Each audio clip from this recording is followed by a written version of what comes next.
So yes, I am Phil Ewell, and thanks for being here. This is Skye Steele and friends. I'm not going to go through. You're going to do some intros at some point, Skye. I will introduce you. Yeah. So workshop now, but hopefully we'll have some more stragglers come on in. 8 o'clock concert tonight. Please be there. Just a couple of words by way of introduction. I met Skye 2018, Brooklyn Conservatory. Yeah. Maybe the fall of 2018. Sounds right. Sounds about right, yeah. He gave this talk called The People's History of the Violin, right? I think so. And just caught my eye because I was doing a lot of work in, well, what we now call de-colonizing music. And it was a really brilliant presentation on the history of the violin because, you know, I'm a cellist, by the way. And you know, we cellists and violinists, Michaela's a violinist. I just outed you there, Michaela. we want to believe that the violin basically, that it goes back to Cremona and Stradivarius and Amati, and that's about it. They dreamt it up. But he told the history of how the violin was the rebak in the medieval times in Europe, and then the rebab before that, which is an Arabic word and an Arabic instrument. So he told the story of how bowed instruments were not invented in Europe, but in fact they migrated from North Africa, the Middle East, and Asia, of course, as well, on the Silk Road. And I just thought it was such a wonderful way to contextualize music, especially when you, at some point about 2/3 of the way through, played the Bach solo partita that goes lum bum ba da da da da da da la da da da dum ba da da da da da. You all know it. And I'm like, that's the way to contextualize Bach in this fashion, which is just like, and then there was this composer who also wrote interesting string music. His name was Johann Sebastian Bach, and it goes like this, and you played that. And that really made an impact on me. So at any rate, yes, Skye and I were able to spend some more time together at Atlantic Center for the Arts at a residency last summer, which was great. And then we talked about getting him here to do a workshop and then a concert, and that's today. So let's all just welcome Skye Soto Steele. And friends. Thanks, y'all. Thanks, Phil, for having us and for welcoming us. Maybe before we talk any further, we'll introduce ourselves with some music. Shall we do that? Yes. All right.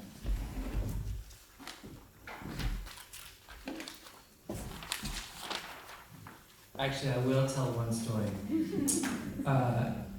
In that first, it wasn't the very first, but it was kind of the first public concert of what we are now calling People's History of Strings that Phil attended.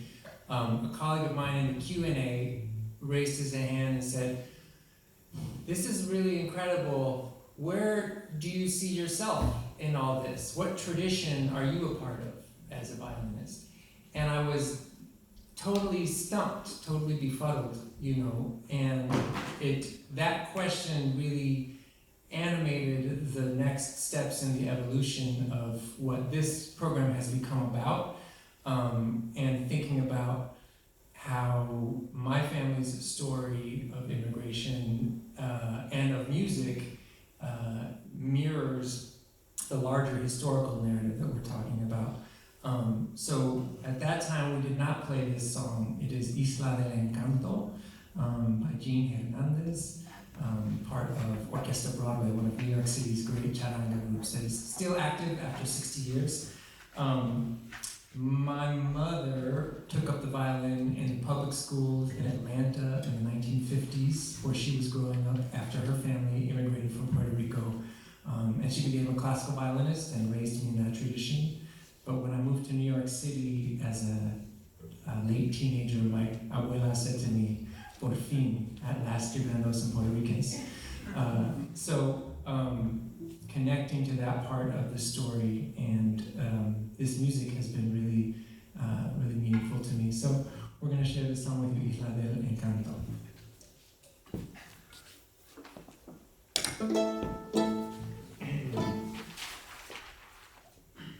Yeah, okay.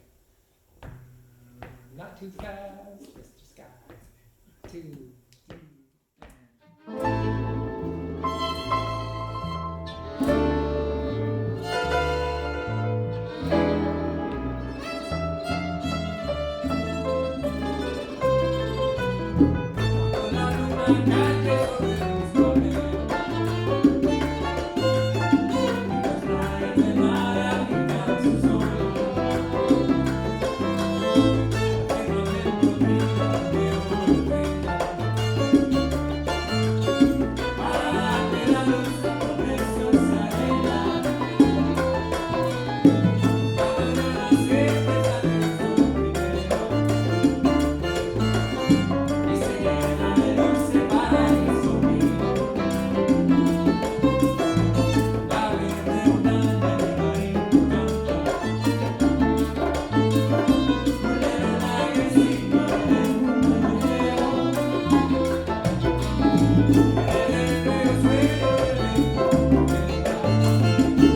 Thanks, Ewell. Would you welcome Yayoi Ikawa and Maytian Morales playing percussion and singing, Renaldo de Jesus playing percussion and singing, Gilbert Mansour playing percussion, and Don Drake playing bass and soon percussion and singing. I thought we would get people involved. Are there people who have instruments with them? There's one. All right. I've got my cello. I'll be Get right back. a cello. Yeah. Get a cello. What is it? What do you got there? You got sticks? I got brushes and drumsticks. Beautiful, beautiful. Okay. Well, we'll get folks involved. And if you're someone who likes to sing, we have a place for you up here. If you're someone who doesn't like to sing, we have a place for you. Yes. Okay. I wanted to start with this question. What do you play for? Who is your music for? What is your music for? And I think for all of us as musicians, there could be slightly different answers. But I don't know. What do you think? Who do you play for? When you play, who do you play for? I play for myself. I think that I love music so much, and I think it's so fulfilling that it's kind of something I've never gotten bored with, and I just continue to do it and fall in love with it more and more. So I really just do it for myself, and ultimately I feel like that helps others feel the same way. I think that when you spend a lot of time working at something, and other people see that you've done that and kind of see the accomplishments in that, then they might want to go and motivate themselves to learn music and love it for themselves. Yeah. Yeah. So we're starting with something internal, something with the self. A reason inside to play. What else? Who do you play for? Who do you sing for? I sing for God. For God. Yeah, that's where I started. For God. To connect Yes, to spirit. Yes, because I consider it a gift, and that is who I first sing for, and then myself, I think. I sing for myself last. I've never thought about it. Others first, and then maybe me? I don't know. Yeah. But what you said is so profound that it kind of is making me rethink of some things. Well, what you're sharing is really profound, and I appreciate that. And the difference is well, you just put it out there. There's something you're singing for that is larger and further away than yourself. In addition to singing yourself. Any other answers? Sorry for those who I ejected from the room previously. The question was, who is your music for? What do you play for when you play? For whom do you play? We got one answer that was for the self, for myself. We got one answer that was for God, for connecting to spirit. What else? Why else do we play? Or why do you play? Do you resonate with one of those two answers, or do you have a different idea? I do all my music playing now with my 13-year-old son who plays some violin, as you know. He calls himself a violinist. I say, you play the violin. Let's just like dial that back a little bit. But I think about playing for him most. I mean, in the sense that he and I play duets, and I'm like, oh, this is great making music with him. Yeah, that's beautiful. So there's a family, and there's lineage involved. This is your son. This is your you're the person who's carrying your family into the future. Any other thoughts from new people, from voices we haven't heard from yet? Well, I could say, I used to play for myself, and I'd like to think that I stopped playing and started teaching, because I felt that teaching was for others. Mm. That's what and I think that I stopped playing because I was playing more for myself. Mm. Mm-hmm. And in your life as a teacher, you're able to feel connected to doing this for, in a way that didn't feel as present as a performer.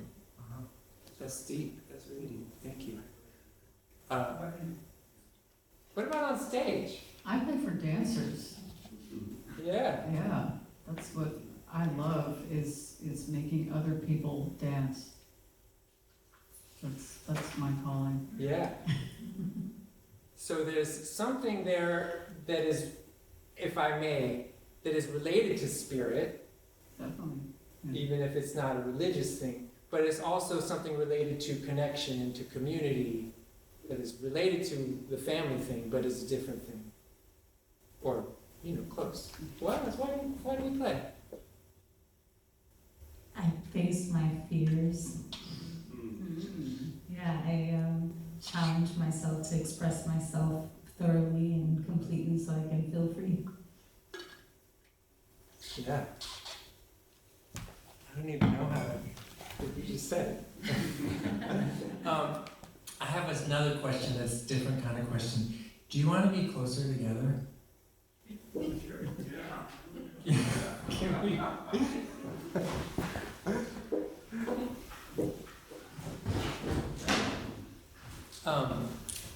I wanted to start with that question partly because this concert, which we're doing tonight, has everything to do with making visible ideologies and narratives that tend to be made invisible to us. Noticing position, noticing, context and what's happening behind and underneath and above and beyond the pitches and the rhythms. And what the concert is about, People's History of Strings, is noticing that most of us who are encountering these kinds of instruments in this country, in these kinds of settings, which also includes the way I was raised with this instrument, we're encountering it inside a little frame that says, as Phil sort of summarized, time started, on the 8th day, Amati made a violin in 1520, and then some really great men wrote some really great music, and they lived in Europe, and now we do our best to continue that. So this is tiny, and some great men did write some really great music in Europe, right? That's real, but it's a really tiny framing of this thing that is actually a global phenomenon that goes back. If you ask some people, like, we're going to play a piece tonight from a violinist named Kala Ramnath, who's a master of Indian classical music. Her family is in the Carnatic tradition, but her training is in the Hindustani tradition. But she told me, we've been playing violin in India for 3,000 years. And she is a 7th generation violinist in her own personal family. So to notice that we have just erased so much music, so many people's music making, is step one, I think. But then step two is to notice that once we crack that frame open and we bring in all this other kinds of music and we bring in our families and our stories and our spirituality and all these other things, we start to notice also the ideologies that are very specific to that way of making music in that tiny little box, that are present in our lives, present in our teaching, present in our all around us, right? And it's hard to separate the ideologies of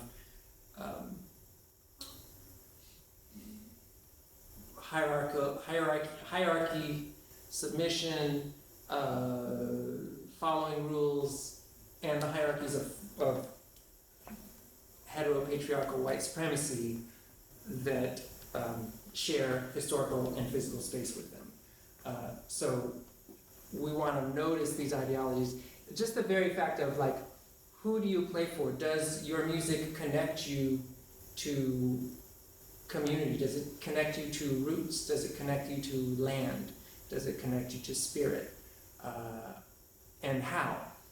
And those of us who are, so my mother's Puerto Rican, my father's from Tennessee, those of us who are socialized white in America especially have a hard time connecting to root. The sort of contract of whiteness involves separating yourself from root as a very fundamental part of the bargain. So if connecting to root is not something that is obviously, if you don't feel personally that there's an obvious path there for you, that doesn't mean that there isn't one, but that you may have to do some work to find it. So I warned them that this could happen. I'm talking. Shall we play some together? Or do you need to hear one more song before you're ready to get up? Let's hear one more song and play together. All right, let's do this. Let's do this, because then we'll start by making everyone. We got a guitar. What's your instrument? Yeah. Guitar, also. So a couple guitars. We got a percussionist. We got a string player. We got another string player. We got a vocalist. I'm gonna make everyone play percussion with us. And I brought things to share. So let's play a little polka for them first, and then we'll get everyone involved in that. So we're gonna play skipping. This is where we are. We're gonna hop down to Brazil. I was very, very fortunate in my 20s to spend a lot of time collaborating with musicians from Brazil and traveling there a couple times to spend time in Recife, which is the capital of Pernambuco, which is in the northeast. If you picture Brazil like this, it's right there. And there's a fiddle tradition that goes back to the very founding of the idea of Brazil. It goes back 500 years.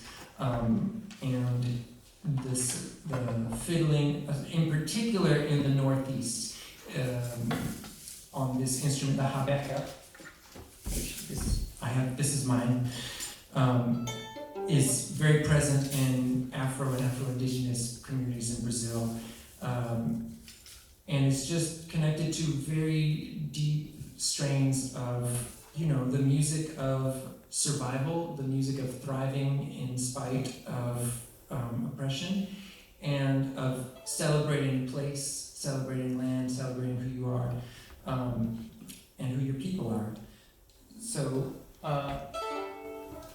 this particular song, although it's not actually by Mestre Salustiano, I learned it from him. It was kind of written for and about him, and it's called Coco do Manuel, which Manuel is his first name.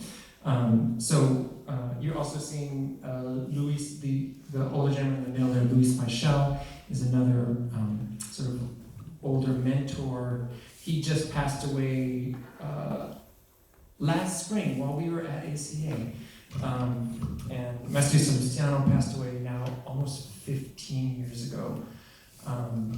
But both of them really mentored a generation of rabequeiros that are still very active and carrying this tradition into the future in Brazil and making really incredible music. And I feel really fortunate to have met and spent a little time with both of those guys. And so here's a little song.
when I work with string players, bowed string players mostly, there's probably, but you can tell me, there's probably a similar thing with picked string players.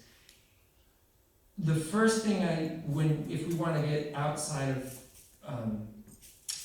playing in a classical way, the first thing I like to do is get people playing percussion, and especially percussion that marks the whole matrix, because it reveals how it is not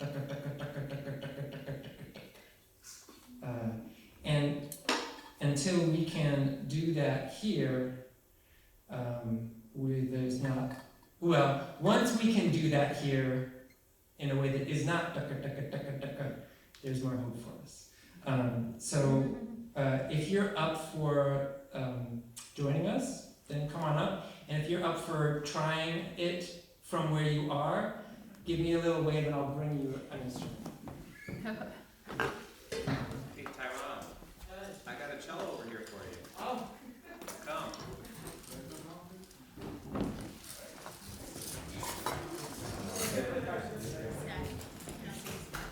oh great. You've got bells. I want to join the profession. Great. Grab a shaker. It's the fun part. We're going to start with the shakers. All right. One of these. Here.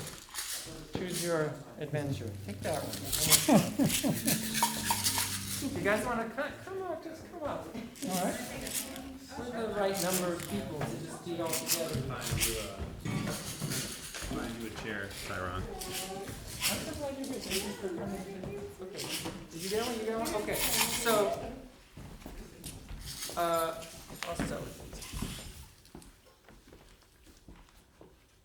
How many more qualified than me have a shaker?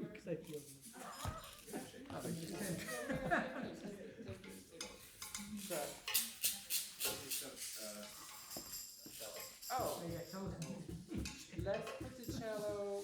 Well, we'll make a circle eventually. So why don't we just come up here? But you're gonna need a shaker before you need a cello.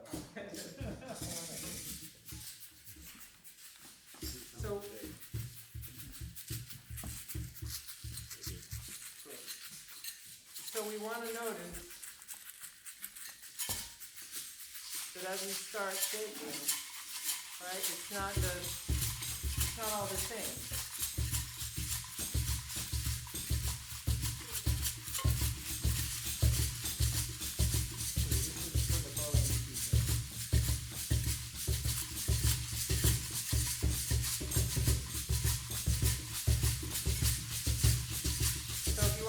That song we just sang, we're gonna sing,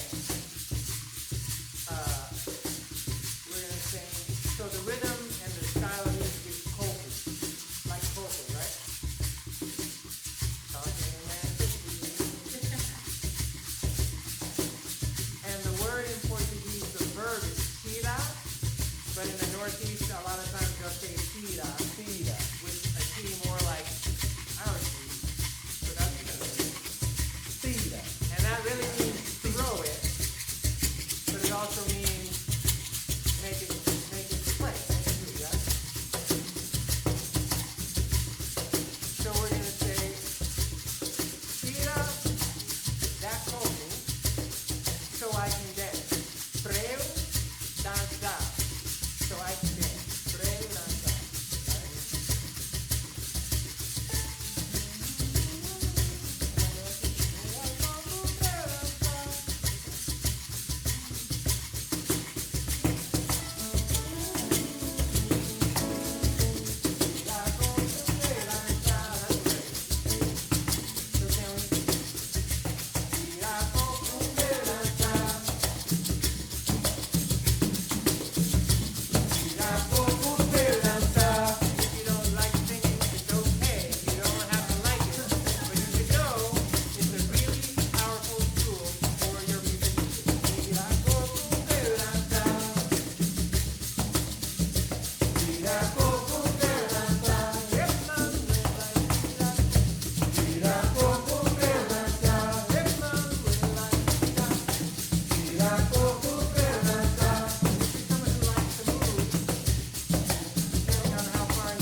It does, yeah. Well, it's one chord, right?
thanks for,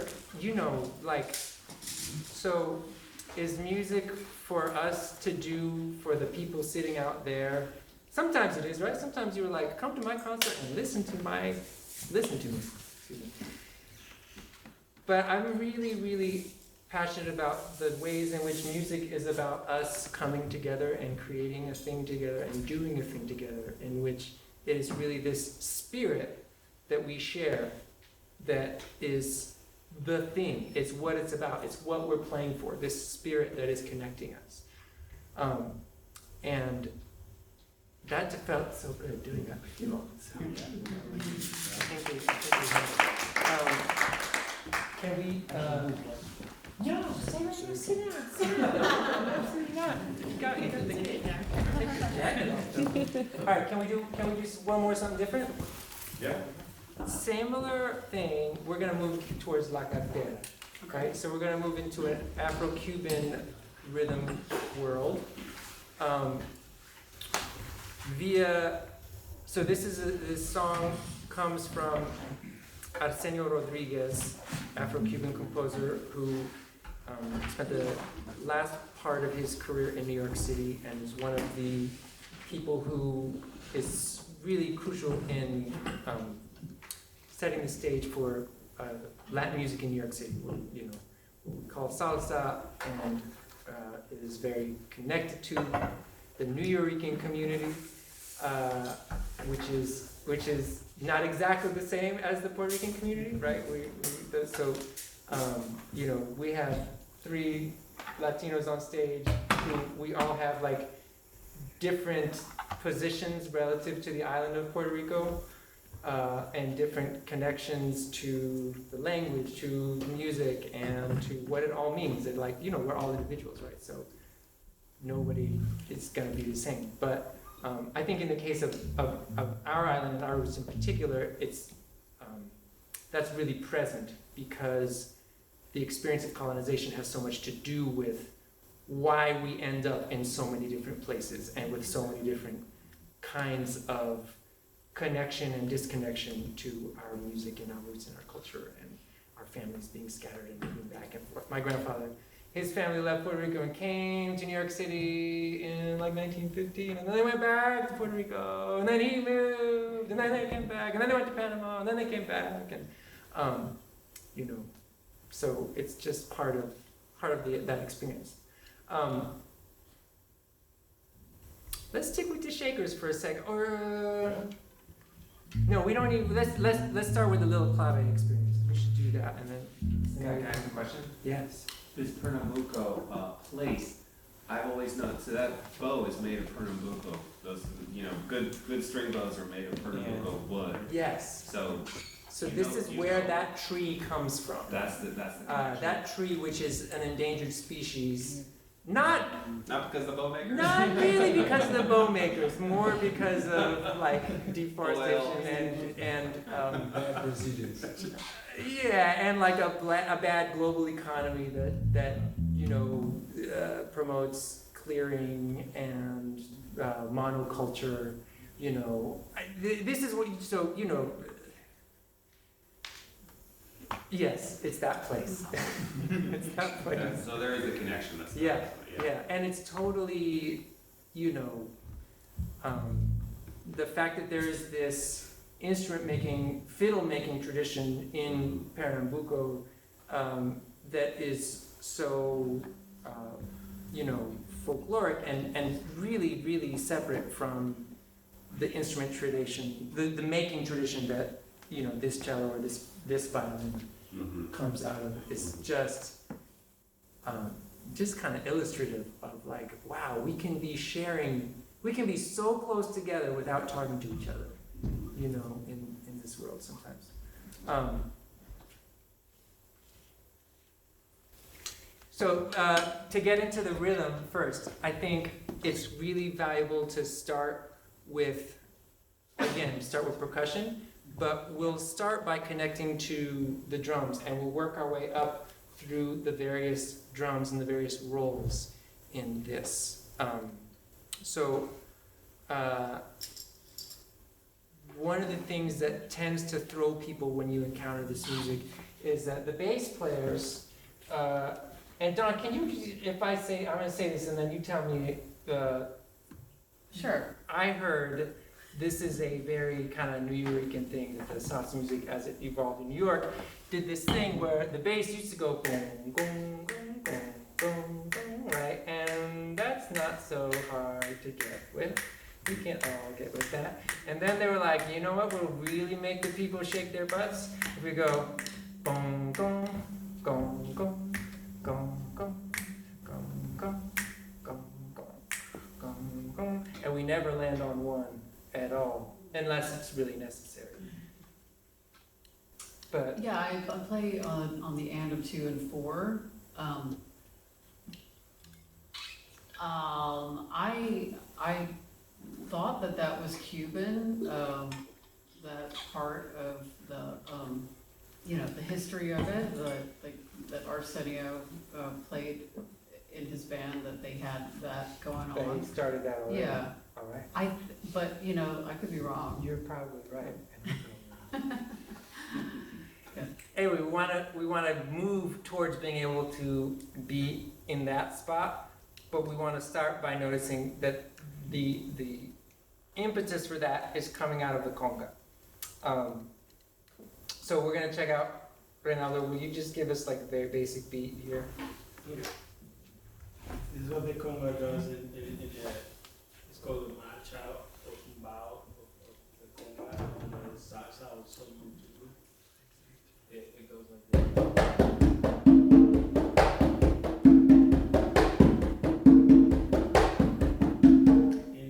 In this particular song is a little faster. A lot of it, everything change, the style changes according to how fast or slow. The tempo really dictates what if you play could be song, but this is more like a guaracha or it's a little bit faster, it's a little bit more.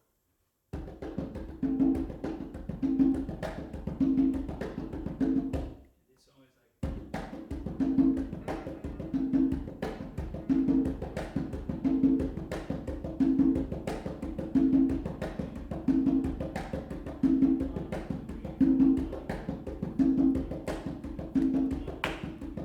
So check out where his slap is and where his bass notes are. 1, 2, 3, 4, and 1, 2, 3, 1. So right off the bat, we've dethroned beat 1, right? This is where we're feeling kind of home base, right? That's beat 4, but it's home. That's our name, right?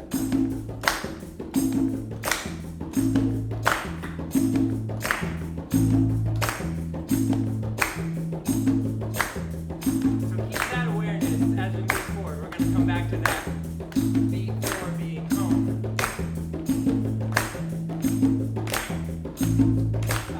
But let's add a glide on top of this.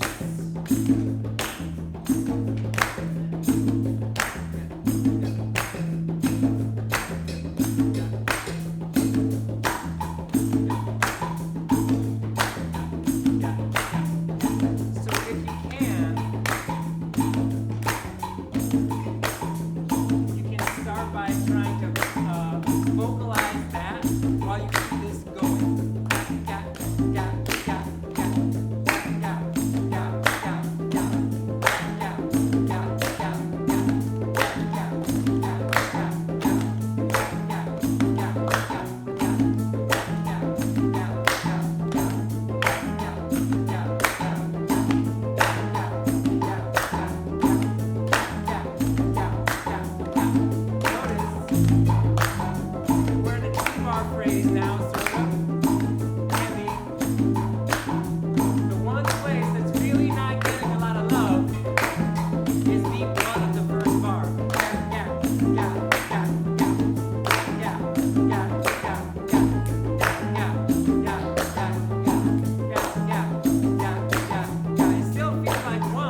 of filigree around the clave.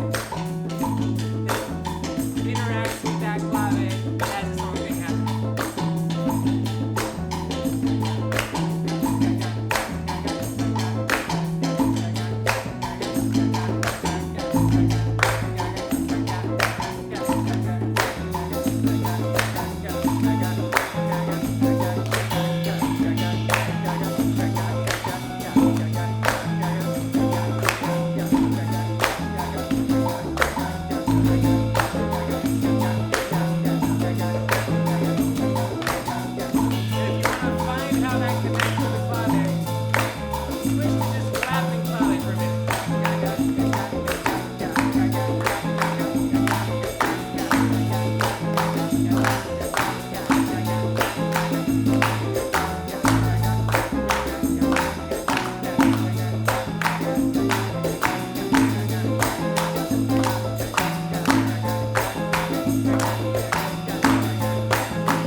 We can keep this going. I just wanted to point out, we talk a lot in music school about polyphony. We hear a lot about it and how deep it is and how incredible it is. But we don't often hear that polyphony, in some of its deepest forms in the world, comes out of the music of the African diaspora and the music from West Africa. This kind of Afro-Cuban music being part of that.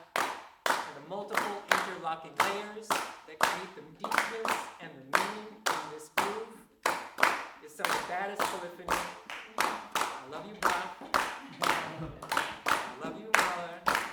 But that's not it. That's not all of it.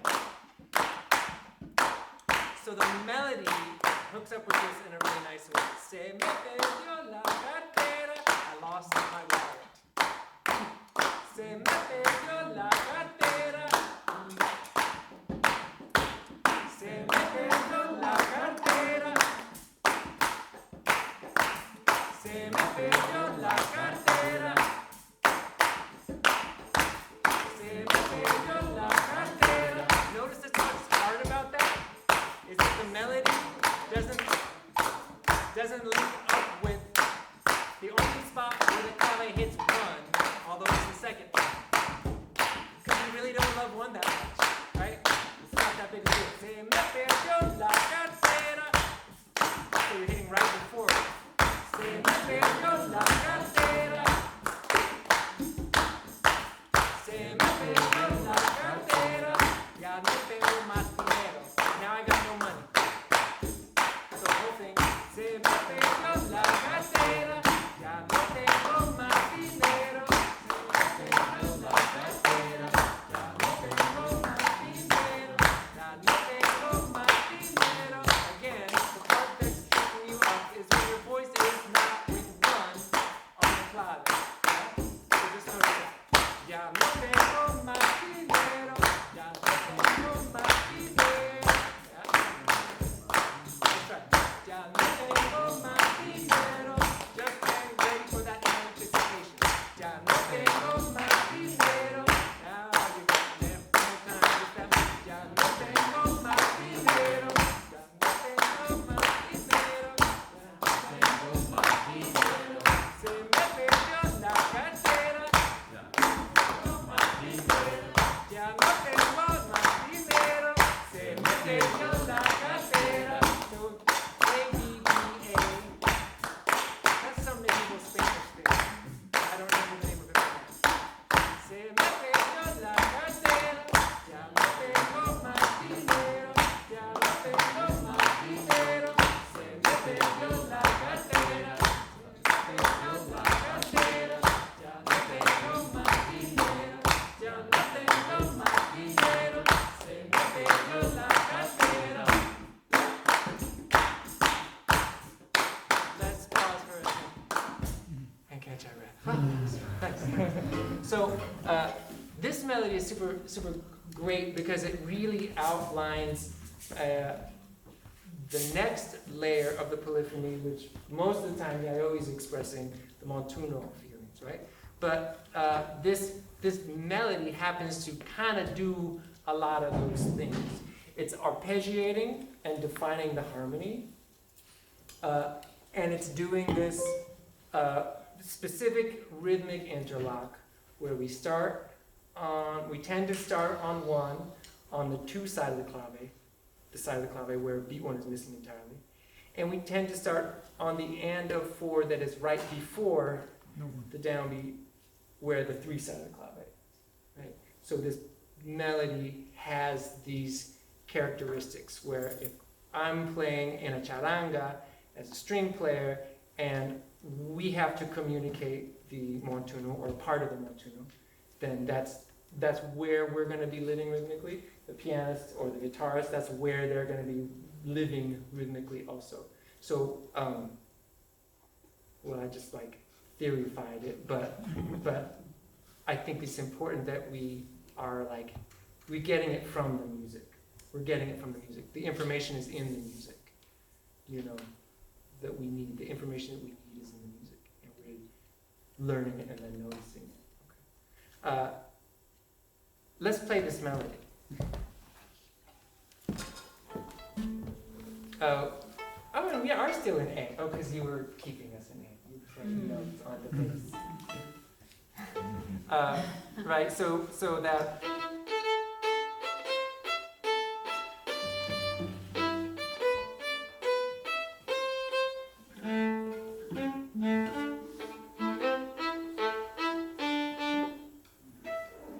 You can do any octave that feels good to you. So.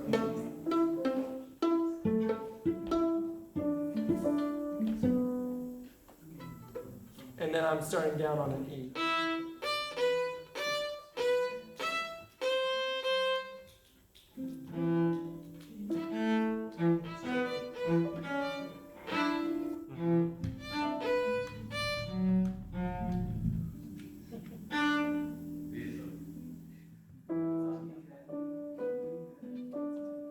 But we should do it the way we did it when we were singing, which was working really well. So the first phrase sounds like this. Slowly, my turn, your turn. Sing, just do that much, here we go. That's okay. And ready, and. Yep, and you notice that we're minor. Let's go. And ready, bum. Sorry, I'm not keeping 4/4 or even 5 yet, right? There goes, king, down. Now let's add to it.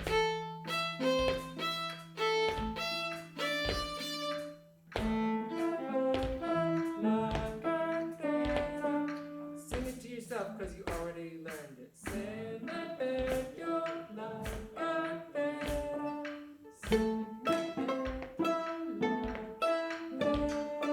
Let your voice guide your hands.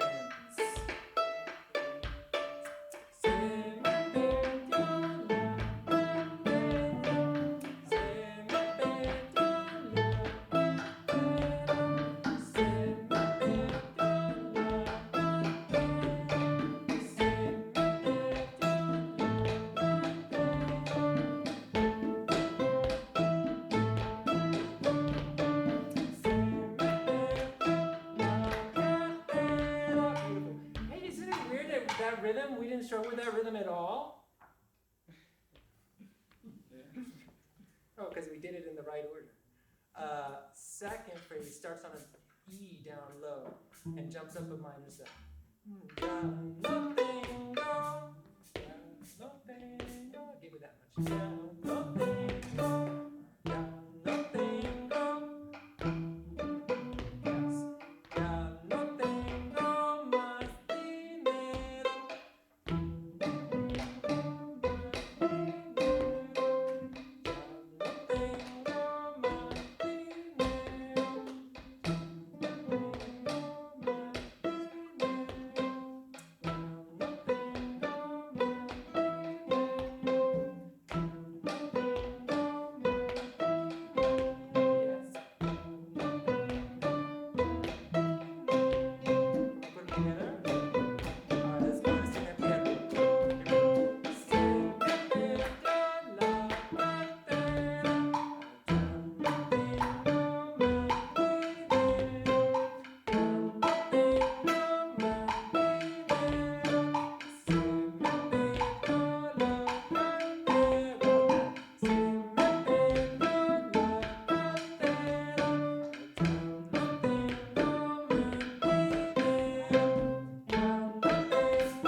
So it's layer upon layer upon layer upon layer upon layer, and it's never enough to just kind of know, oh, all I got. I mean, really, in this song, what the strings are playing.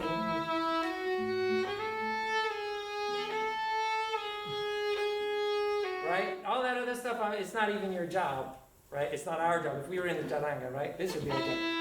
But we need to know, and we need to have all that awareness, because then on the next tune, the singer will be like, oh, there's no chart for this one. You just make up, you know what to do.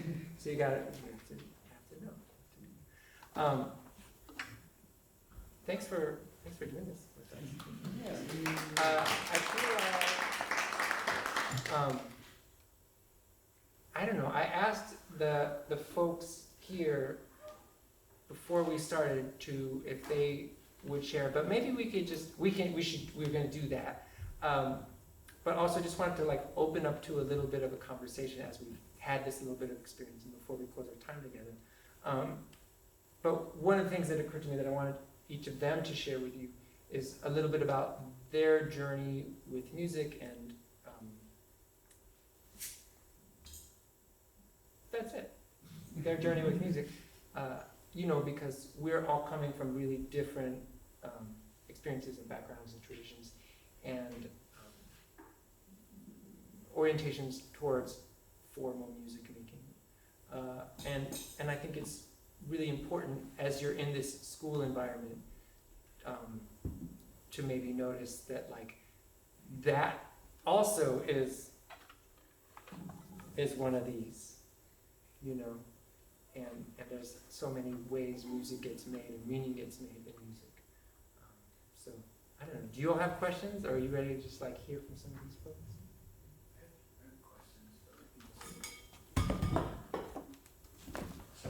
Yeah, go for it.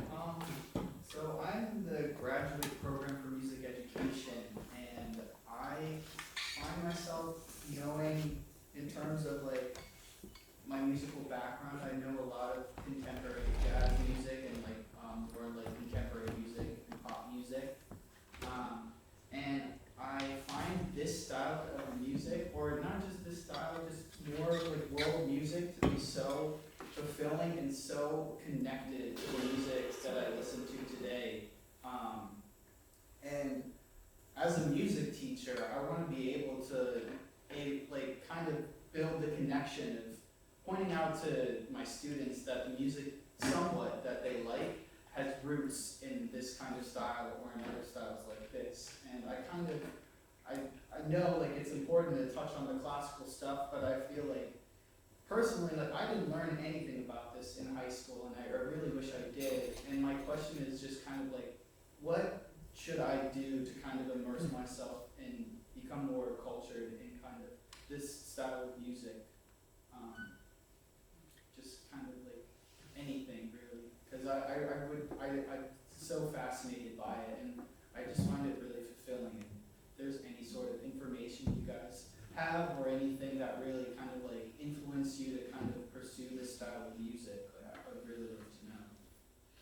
Well, there would be a different answer from everybody up here, but maybe we can take that and ask like, what are the places that we picked up the music that we picked up, and or what are experiences that we wish we had had in the kinds of encounters with a music educator like your young people will be having with you. And this doesn't just have to be us six, but you know, but we can start with you. You're in New York City. There's a lot Right. of places where you can find music like this, for sure. This style of music is still people still play it. There's a lot of salsa bands or groups that not like it was back in the day, like I would say probably in the 70s, where the whole band with the strings and everything will be on stage. It's a little bit more compact, more like a quintet, sextet. Somebody's playing maraca, somebody playing congas, a piano, or maybe a tres, and things like that, where you can find there's a lot of restaurants where have that music around in the city. Also, you can see a bunch of videos online of like the actual bands playing live. But it's really look for it and just put your ear into try to find where the music is in records. There's still a lot of recordings that you can find too. It's really listening to it and trying to learn. Try to pick up a conga and see how you play percussion, right? Yeah, exactly. So or you play marimba and drums.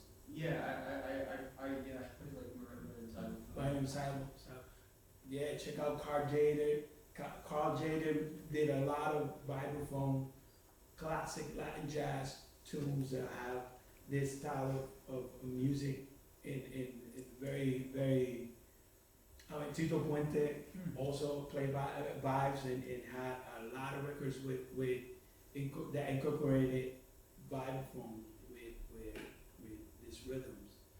And yeah, I think the more you listen, you become a better musician when you listen to many styles of music. Right. So if you feel like you haven't gotten enough of this style of music, then just put yourself more available for it and yeah, try to transcribe, try to memorize some like this, for example, this melody, and then try to play along with it.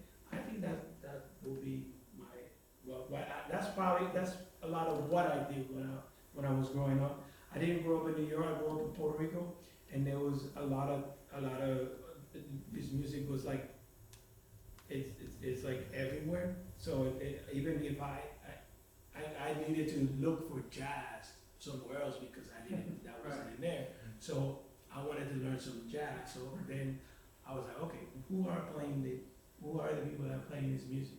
And then I started trying to learn that stuff. And then who is mixing it with the styles of of the music in Puerto Rico and that kind of stuff? Then you start seeing that it's endless. And it's very, very, very it will raise your level of musicianship in a way. Thank you. Don, can you share about how you got into playing what you play? Where? It's a long story. I know, that's why I asked. Very long story, but yeah, I mean, I grew up in Virginia, like in the mountains, where I saw like live music maybe 5 times. I could count on my hand the times I saw live music growing up. My mother played piano in church, so you know, the Southern Baptist Church, and that was about my exposure. But I played piano growing up, and then when I went to college, I decided I wanted to travel, so I went to Ghana, West Africa for 1 year, And I had been exposed, I mean, I worked in restaurants in California, so I was exposed, that was actually my first exposure to salsa music, was working, like here in the back of house, you know, workers listening to it all the time, and then I learned how to dance it from them. But that experience studying abroad in Ghana just changed my whole perspective of culture, and I started to collect cassettes that I heard, and back then it was cassettes, so so then from that experience of living in Ghana, I met people that lived in New York, because a lot of Ghanaians go back and forth. So I decided to move here, and then I was in, there were some dance studios around. They're not here anymore, but there were these dance studios that had all the different styles, from Senegal to Cuba to Haiti to Brazil, and so I started going to dance classes and meeting people that were also doing that. So from that, I mean, just studying percussion, I got exposed to all these different styles. So I would recommend, I mean, there's a lot of, like, you know, samba groups and people that teach these styles. If you see a workshop, like in East Harlem, I studied in East Harlem for like 6 years. It also doesn't exist anymore, the Boys Harbor, quote unquote. But there's teachers, like if you want to study some kind of percussion instrument, there's definitely teachers that you can find. And the teacher that I found actually recommended that I go to Cuba, and so that's where I went and studied a lot of the music that I came to play. And yeah, but you can also, like Ray said, you can find it in New York. Like if you just take the train up to the Shrine in Harlem, you could find, you know, there's different clubs there, Shrine, Savannah, where you can see different styles from West Africa. So there's also, I studied ethnomusicology, so I took some classes here, actually. Barbara Hampton and Frisner Augustine, he taught Haitian drumming.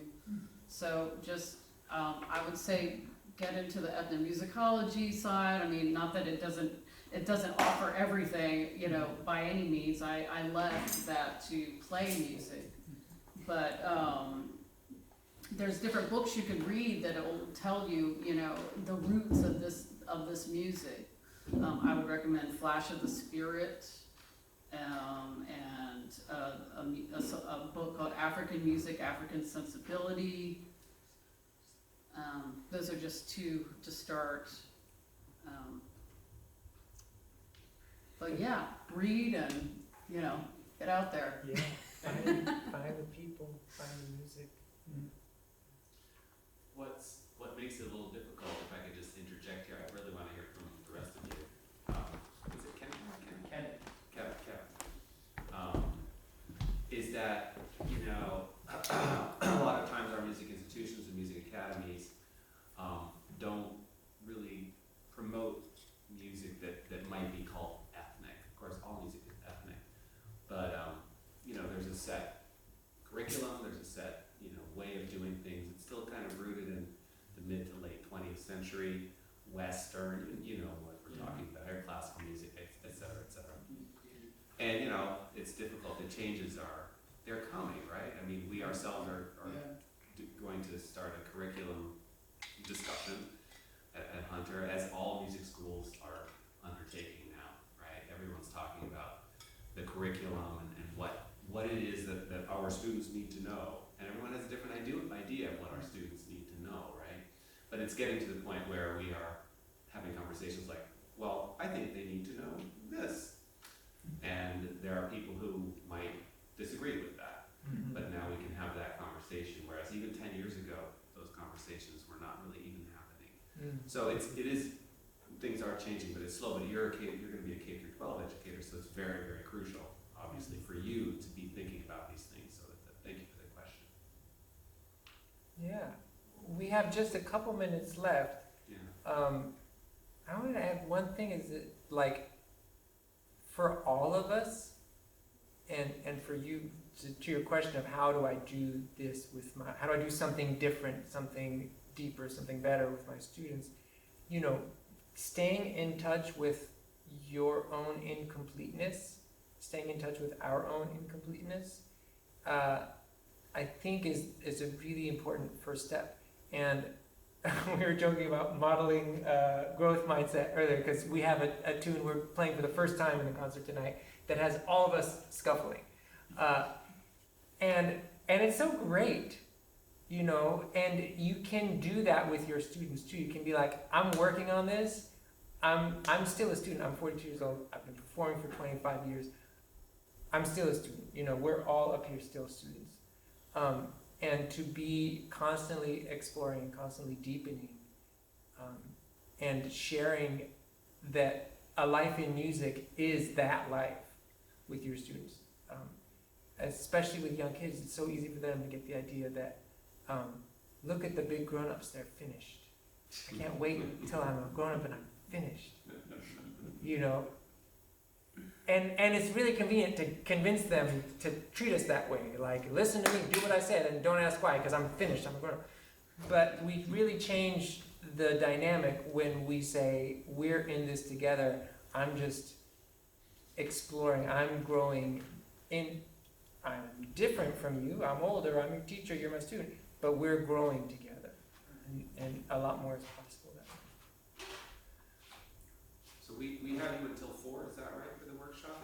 That's what, yes. That's Yes. right. I don't know, what? I have thoughts.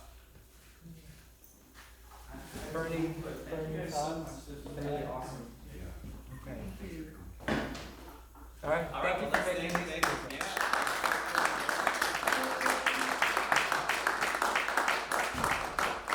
Concert tonight, 8 o'clock. It's gonna be great. Yes, we'll play these tunes and many, many more. Many more.